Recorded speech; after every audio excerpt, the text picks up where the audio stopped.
So that's in the beginning of it, and it just happened that our town, the road to HEROS town, we had a battle right in Dade.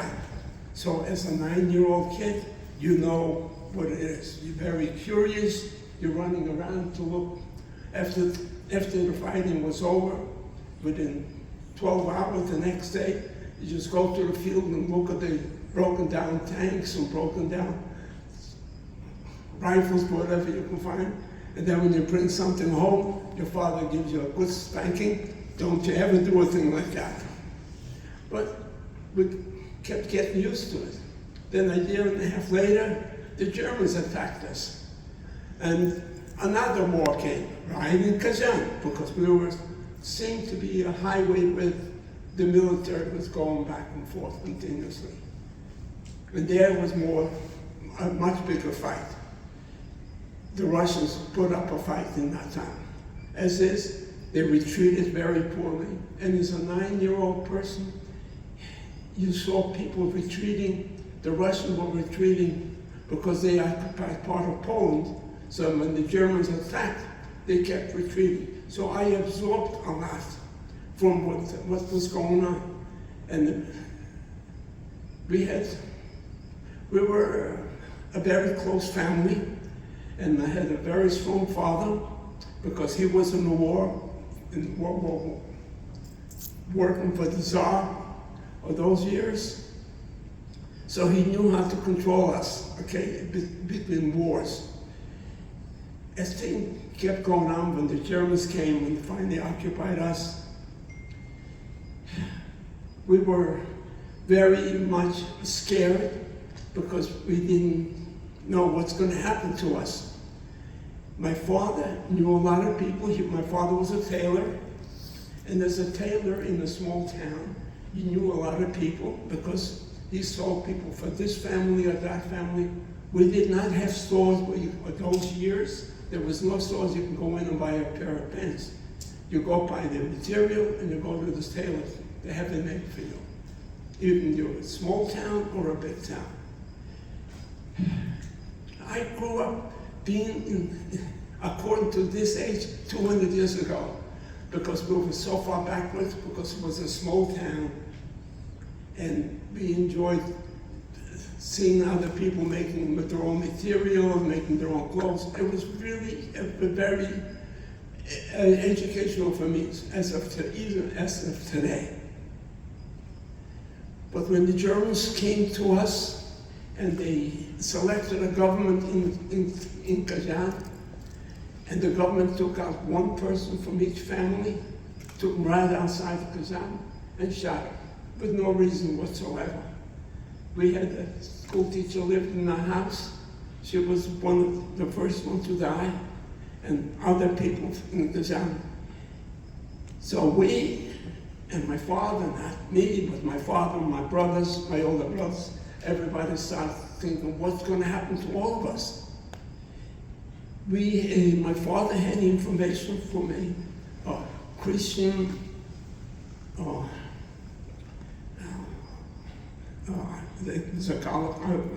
very high priest, okay, and he said that for you Jews, a very dark cloud is coming, and you better be carefully and don't go with the crowd. Try to avoid the big crowds. If they want to take you to a ghetto, don't go there, because that's definitely going to be killed.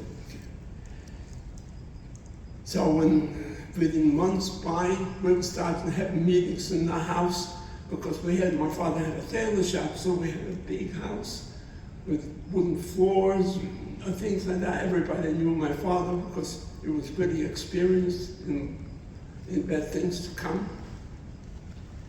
And we decided we're going to go into the forest to fight back. We're not going to go to the ghetto. So we were just right in the beginning. The Germans decided to evacuate the town. And that's the moment we decided to leave. So I remember my mother did bake bread and put the bread, cut it up in pieces, and put it in the oven and dry it up, put it in big bags, and everybody was whatever you can take, we're going to leave. So as the Germans sent in cars and wagons to take the rest of the town, it was supposed to be the next day, and during the middle of the night, we escaped. As we were walking out, those days, still to me, is I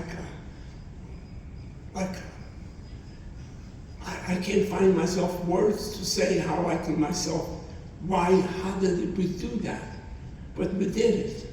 We walked, when I had a younger brother, he was only 8 years old, 7 years old, and other people had kids like the same age. I had an aunt walking with a cane, and we walking up a little, like about 100 some more people. It was like people saying, where are you taking us? Where are you taking us? Everybody started worrying about it. But you know that this, my father kept saying to them, if you stay, you're going to be going into the ghetto, okay? You got to get out. So we wound up finally made it to the forest. A few of us were very familiar because I was with older people. We used to be like the shepherds to guide the cows in the forest. So for me and other people, we were familiar, but not everybody was. And when we went to the forest, it was like we found a place to hide, a small, deeper into the forest. But it didn't take too long. Within a week and a half, the Germans came, attacked, looking for us. And they came by force. So some of us, from the younger people, they had some rifles or things like that, but they were 100% no match for the Germans. So they tried to hold them back by just shooting us from far away. But they came with small tanks or whatever it is, and we went deeper into the forest. After we backed down, it was nice and quiet, so we sat down, and all the families in the evening already started getting cold. So we got to light a fire. We got to light a fire. We're going to freeze here. What are you guys doing here? So we finally, trying to get ourselves organized, and we went after that. You know how people is. Where are we going? What are we going to do there? Suddenly the Germans came from behind and started machine gunning us down. It was one of the horrific time of my life. How every one of us, none of us knew where we went. Everybody went running to the woods. Okay.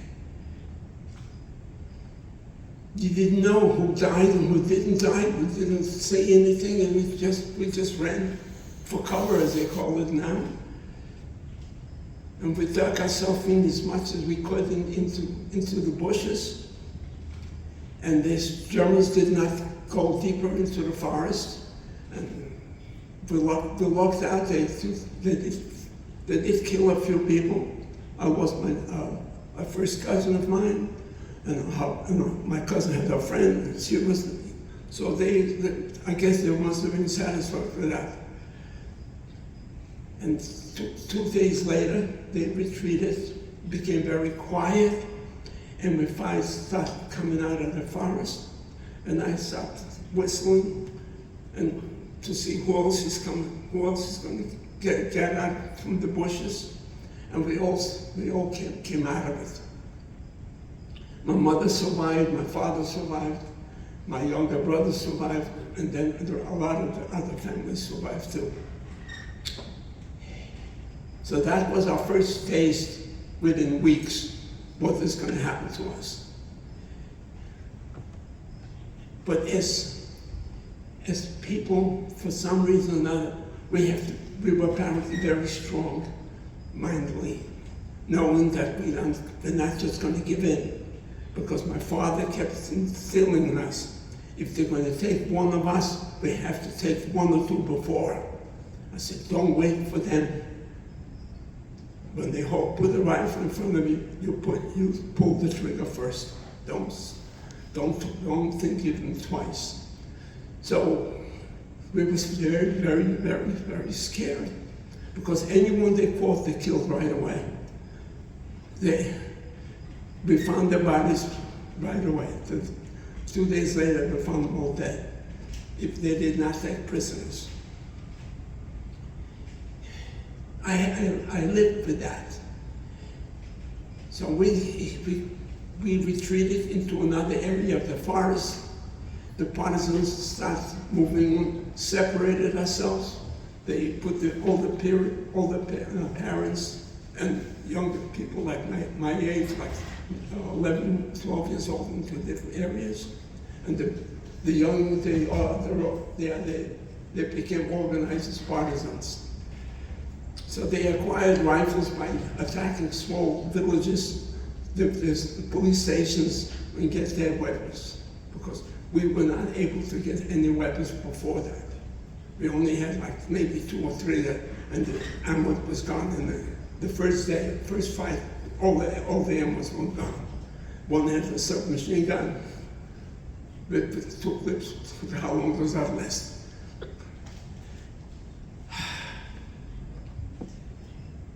It's where you're going to stay, where you're going to eat. So all the food that we took with us, we lost behind us, because when we were attacked by surprise, so everything got behind. So we just like that. But we knew ourselves that we'll survive. And start organizing. My uncle, my father, they organized groups how to go out to the nearby farms and be able to bring food back into the camp. And I think I was 12 or 12 and a half, and we started. Everyone had a bag made out of a sack, with the potatoes on each corner and a rope tied up so you can put a shoulder on it. And it is, in today's life of mine, this is what made me to be strong. This is what made me feel that I can do anything I can, because I think I can do it. Because they all kept saying, God gave you wisdom, and you have to use it. Use it, as in Jewishness they say, you have seichel. That means you have brains in there, use it. So they were warned from other people, make sure you don't have no tracks when you come back into the forest. When you go out, don't make tracks, because they're going to follow you. So sometimes we walk backwards for about 5 minutes, 10 minutes, as much as we can, climbing on top of hills or wherever there was water. You walk. How we were able to find ourselves back, I don't know. We just knew from the trees that this is north and this is south. I was able to tell, because I was taught that when I was younger than that. And the people learn how to live in and not to get lost. My father took it very bad, because he lost everything he earned all his life, and he became a nothing. That's it. What's happened to humanity? What's happened to all our people? It was going on like that for a while.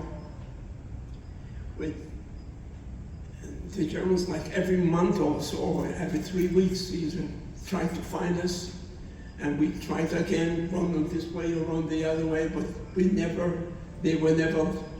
when they were coming, because they came with tanks and trucks, and in the forest you could hear them coming way before they even entered the forest.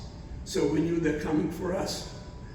So we just had to leave the camp the way it is, light the fires, make sure that they think that we're still sleeping, and we just took off. So they used to attack the village, machine gun it down, and they didn't find anybody there. We were like 3 or 4 kilometers away already.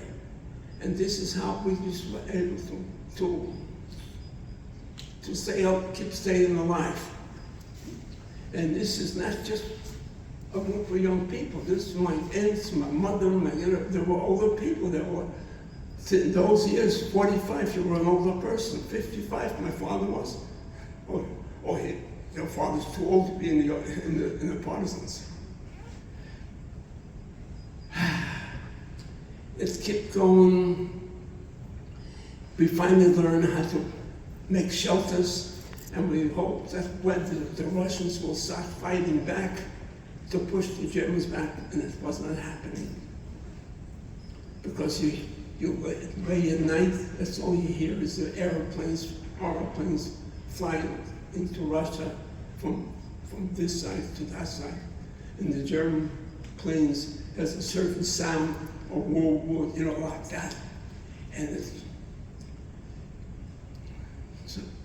it was like, maybe it would take a longer, my father used to say, it would take a longer time for the Russians to bring up from Siberia, from the Japanese side, and bring the soldiers up from there to fight back.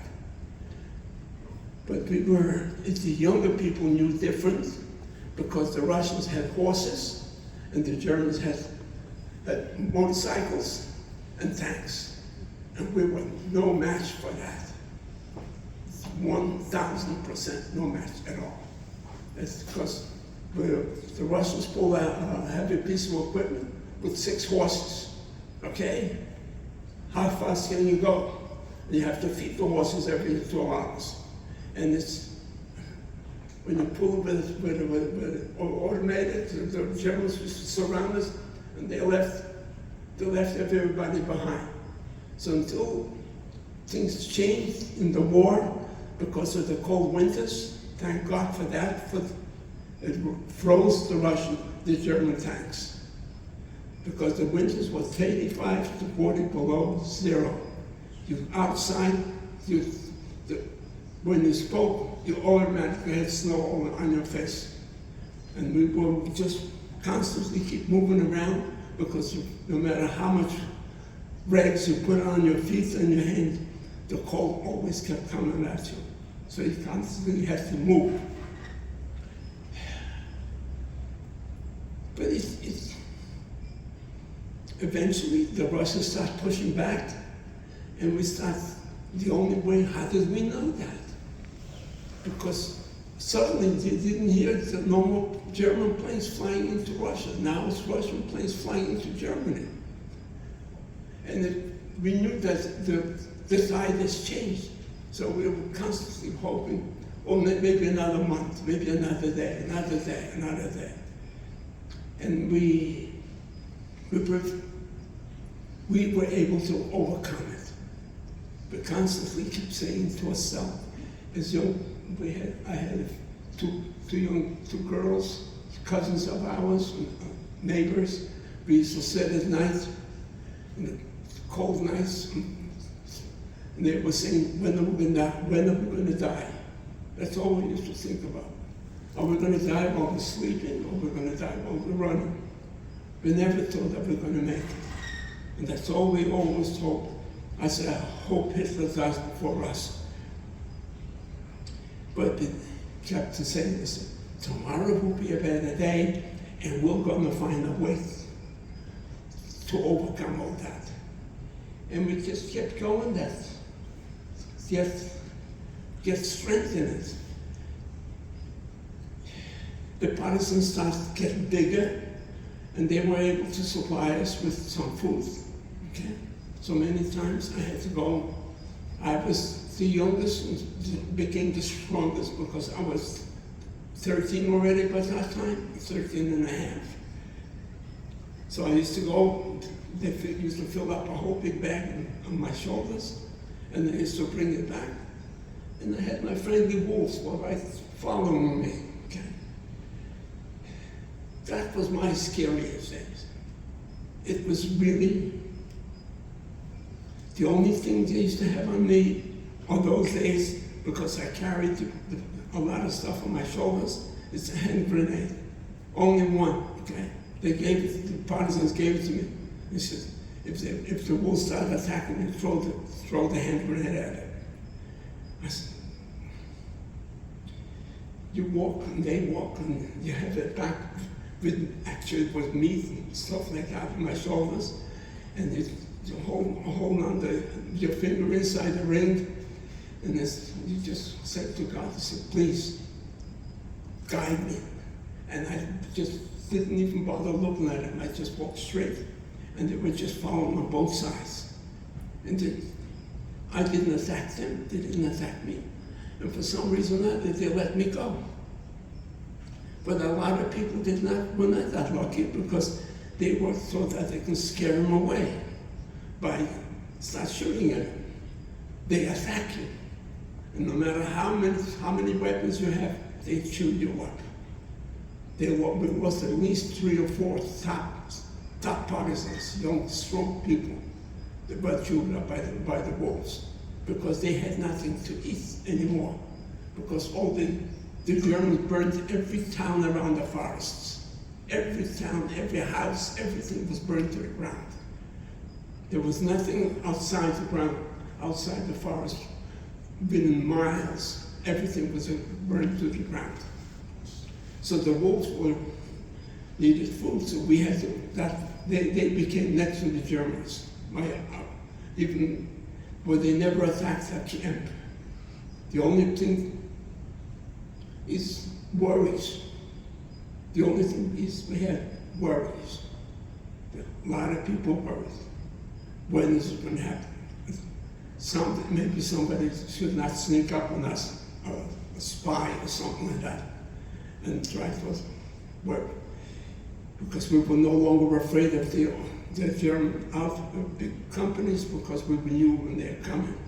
But spies, they always had. We were lucky enough, we used to catch them before they catched us, okay? And it happened quite a few times that we caught them before they were trying to. They found us and they started sneaking away, and we caught up with them and we turned them over to the partisans. Whatever they dealt with them, I don't know. But that was life in the forest, living behind the enemy lines and fighting every day to survive. It made me a man. It made me, when finally the Russians overtook the area and we came out of the forest, every town was burned to the ground. That there was nothing left. In my hometown, there was nothing. In the backyard of my house was buried people. They made a cemetery out of it. Okay. People, and the people that they buried, it just happened to be that I knew those people. You know, they didn't bury people from other countries. My best friend died in there. You know, he died because the people that were supposed to protect him turned him in to get a sack of salt. Okay, and he was my age. Okay, so you were afraid at that time. We were afraid of the shadow. We didn't trust anybody. We didn't trust anyone. That it could be the best person that want to turn you in for a bag of salt or a bag of sugar, because there was none around. Talking about salt, but we're in the last year of our forest. You can take your teeth and pull out it by your hands, because we had no salt and no sugar. Our teeth were falling up, disintegrating. We had to find salt. Find salt, but you're going to serve. At that particular year, in that time, I had a horse. I found a horse in the forest, but must have been one from the military type horse. And I adopted him. And he used to help me to go out to look for food. So I start thinking, how can I find salt? So knowing how farmers lived like ourselves, you always buried everything in the ground because you were afraid that the Germans will take it away from you. So since the Germans burned down the towns and they killed the people, I went looking at where the houses were burned and looking around the area to see where the earth was freshly not stumped down, and you start digging up with a little, made out of wood, made it look like a little shovel. And I found places, I found potatoes in the ground, and I found salt. So when I brought back the salt, it was like I brought diamonds back. They're divided between each person to have a little, to rub down the gums. That was sort of, I consider a miracle.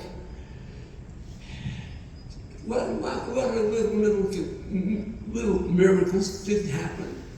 So it's like, let's say God gave you a little help by finding water, or in the middle of the winter, where you're going to find water when it's 35 below zero, where everything is solid frozen. So you keep walking through the forest, looking for not too far away, we had an area where they were growing cranberries. And cranberries is usually in swampy areas, so you have to find a place where the water comes down from the ground. Okay. So you walk around enough times until you find a place where you start bubbling the water, and you knew that this is the fresh water that comes from springs. So we had water in the wintertime, because in the beginning we start melting the snow, but it's not the same, it's not the same. Did you have a shower? Did you have water? Did you brush your teeth? We're not going to talk about it. 3 years we didn't do it. Just with coal, with a piece of coal, you rub down the gums, that's it. From the wood, that's it. But you can survive. You can survive.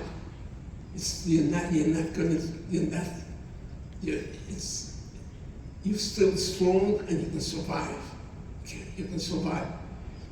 People of today know that tomorrow will be a better day. We have to have courage to ourselves and think how we can make a better day the next day. And as long as we're thinking the right way, tomorrow will be a better day. It came a good day when the Russians finally went into Berlin, and I lost my first cousin fighting in Berlin. A partisan, they took him from the partisan, they put us into the regular army. My older brother, within a week, he was wounded. We had to steal him from the army and bring him back home. Because it was just no life, we just didn't want to be there anymore. There was nothing left for us. Everything was gone. Everything was burned, everything, all the people that you knew, everybody died. Jews and Gentiles. The village next door to us, the Germans eliminated. They were all Gentile people, and they thought that to them, the Germans are their friends. They were made a mistake. They all took them into the barn, they said, we're going to make a meeting. They closed the doors, light the fire, open up the machine guns, and the whole village of Bastak was gone. Gone in smoke.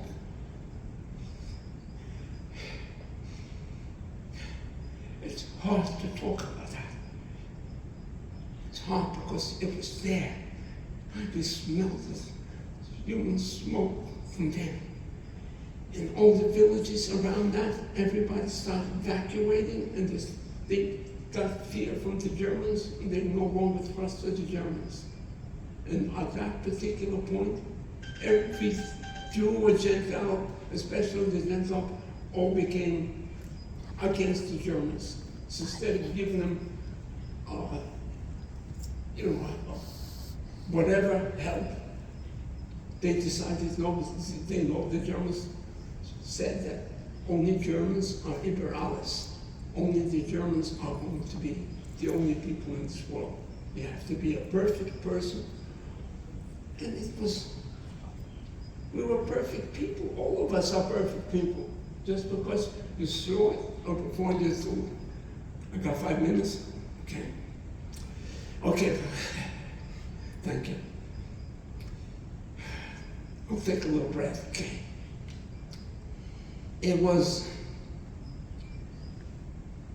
We finally decided to leave, to escape Russia. And at that time, the war was just finished, like within days, okay?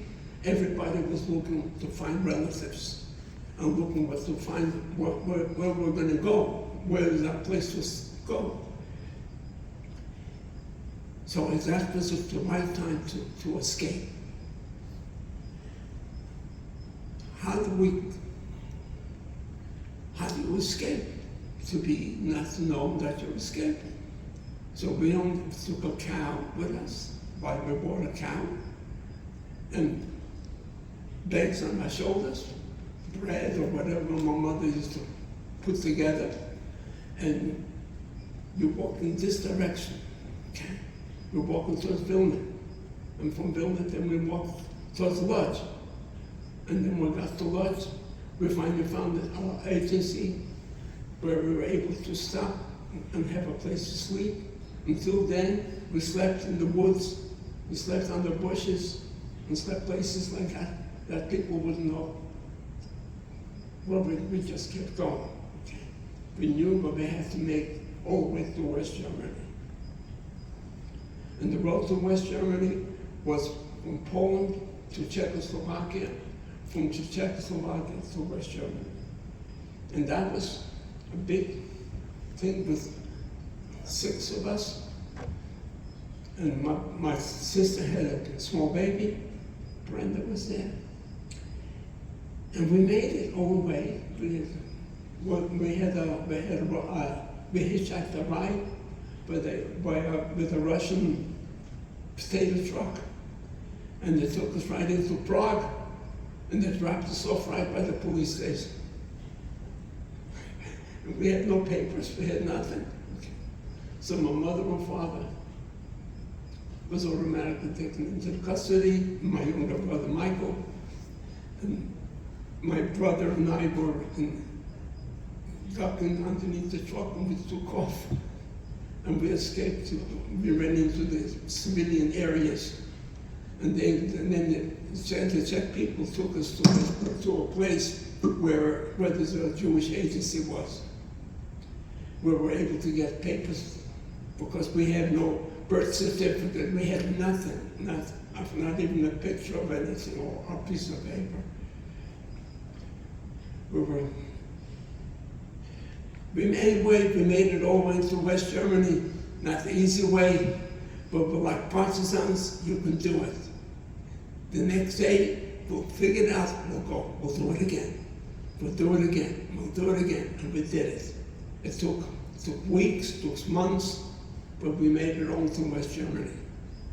And then we didn't have no addresses. My mother and father had family in the United States, and they were looking for us, and we were looking for them, and we had papers written on the walls about our names, and eventually they found us, and eventually we found them to communicate that we're still alive.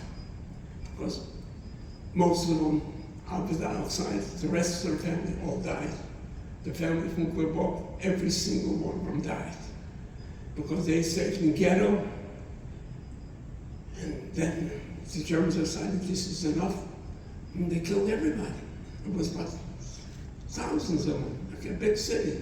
Well, 2 minutes, okay.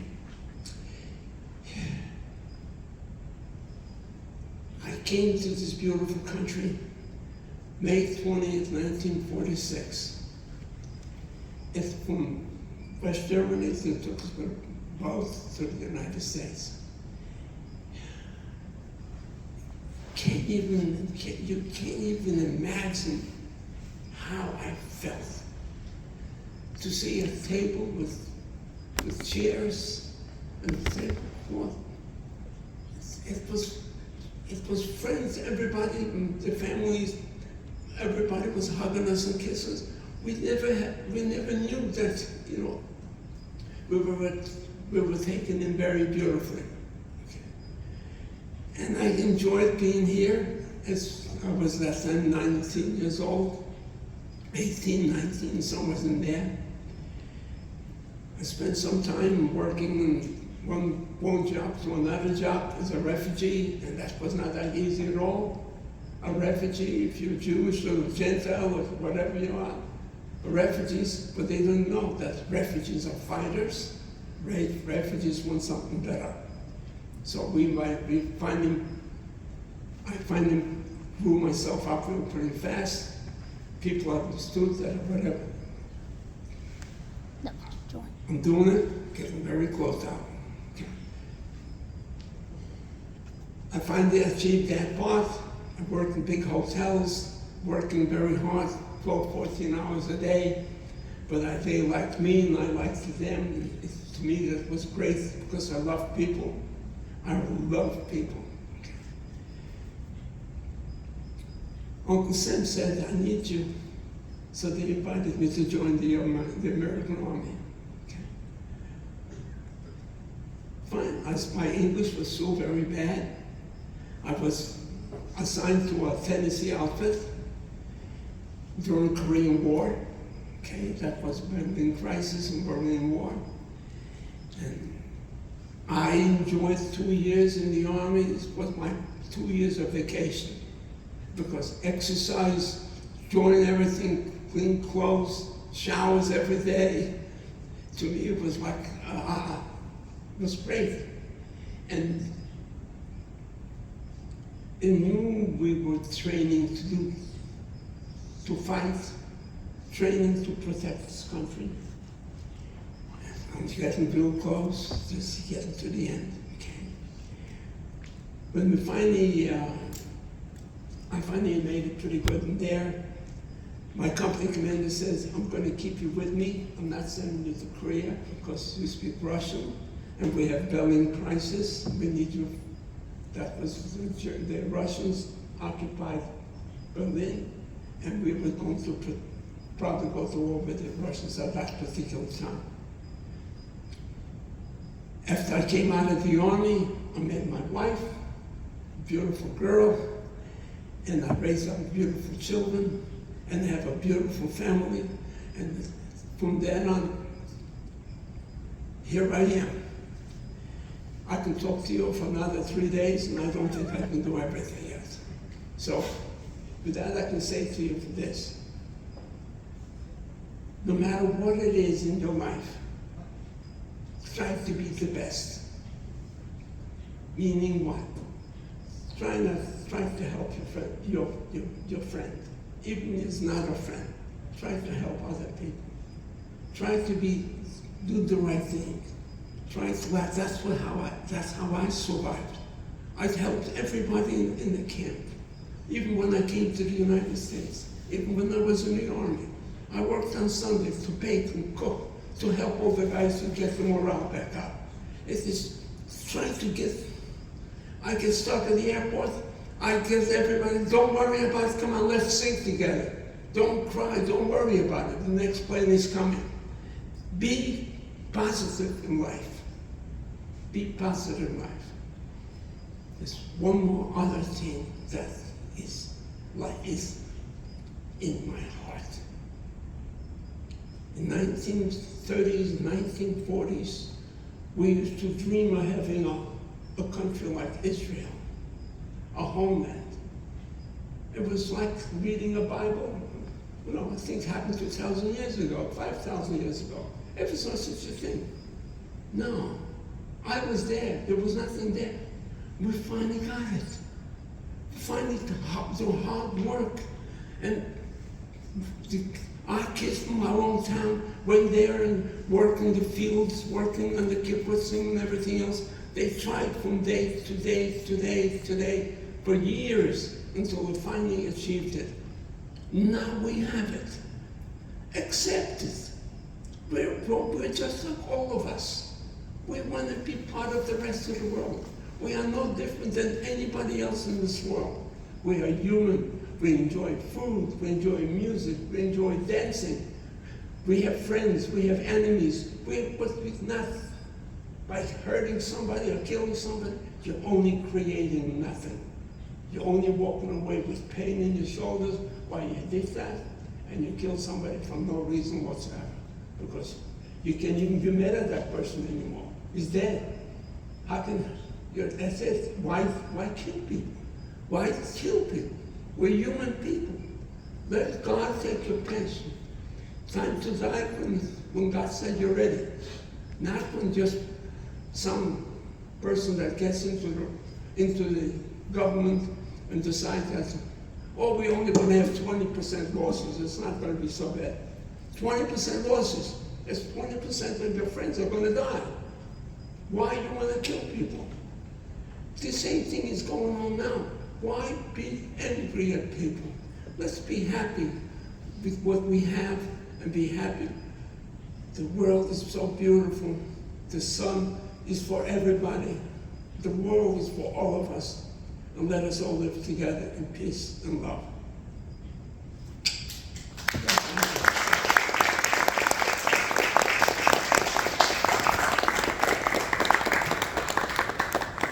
We will have some time If now anyone wants to have any questions, questions. you could ask me if there's still time. Yeah.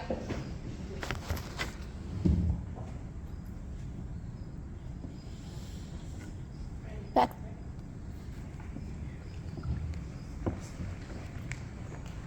Larry, I applaud you on, it was the best story that I've heard. I've heard at least in my lifetime about 4 Holocaust survivors. Every one of you has a different story to tell, but the end result that I find that is very, very amazing is that you have a sense of peace, which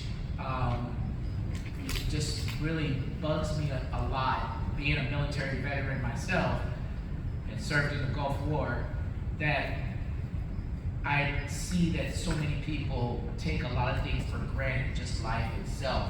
They just can't find a sense of peace and happiness. And you're right, that you answered one of my questions that I was going to ask, if there's anything that you can give to us, like a message, but you answered that, and it seems to be something that I heard last year from another Holocaust survivor, that we should all find a way to help each other at any point in time that we can. But your story is very unique, and I do have one interesting question. I think it's interesting myself. That you and your comrades did something that was different than most of the unfortunate people that did not survive. That you decided to band as a group and fight, whatever it took, but you worked together and fought. Why? And why was it enough of you to do the exact same thing? That's my question. The question is simple. I want to stay up. I want to grow up. I want to be somebody. I want to grow up. I can still do it. We just didn't want to give up. We didn't want to give up because I felt that something was driving me to do that. It's right. The Holocaust leaves you with so many horrible memories. I cannot even talk about it. And it's in your mind. And you have to and you have to sort of push it away. You talk when it comes to your head, you say, come on, Larry, get it, don't talk about it. Don't talk, get it off your mind. It is, but inside of me, if they can do it, I can do it too, maybe a little bit better. And that's the way I am. Whatever I touched, I did good and better than the person in front of me. I ran a race without any prior education, but I said, if they can run, I can run better. I came first place in the Army. I went to school for this. I can work just as hard. I can be just as good. We all have that energy. We can do it. And in my older age, I did it too. I just was bar mitzvah, and I had a big job to do something. I was worried my memory wouldn't hold up, and it held up because I can do it. Let's have one last question. Well, Larry, when I grow up, I hope I'm just like you. Another question. Honestly, your message today, I just want to say thank you so much for delivering it to us. A little bit louder, please. Right, sorry. I just wanted to say thank you for delivering that message. And I feel like today, me personally, I feel like I definitely needed to hear this message. And for my question is, like seeing that the new generation, what's one advice you would give to us? What advice would you give the new generation? Okay, good. We're living in a beautiful, beautiful world now, but it's we're very divided. We're very divided, not just in the United States, but all across the whole world. People, the internet, the people are not used to it, and the internet is growing too fast, and people don't know how. People are abusing other people by trying to make money. And for us, as regular people, have to be smart to know how to overcome it. Knowing that's totally new to you guys. I see it with my own children, I see it with many other companies and all that. It is, except you are in the right place. You are in the educational business. You have to stay, learn everything. Learn what's going on. Trust your eyes. Always compare one another. Never give up. No, you can find truth somewhere along the way. Most people want to live peacefully. It's just they don't know how. We constantly have to learn, because you've got, every time a new age comes in, they have to start all over again. My age was different. Your age is the same thing. We do a lot of new things, from a horse and wagon to a motorcycle. Oh my God. Okay, it's not a motorcycle. A bicycle was a greatest thing that happened in our town. Everybody came on a bicycle. Oh, can we afford a bicycle? That was new. Okay. Everything is, you can do anything you want. You'll have a good brain and you can accomplish it. Stay in school, you have beautiful teachers, you'll absorb it. That's all I can say to you. Good. Anything else? Well, actually, for those who just heard, Mr. Larry celebrated his bar mitzvah because he just had a birthday. It was Friday. So we are wishing him a happy birthday here today with cake. And why don't we just all sing? Happy birthday to you. Happy birthday.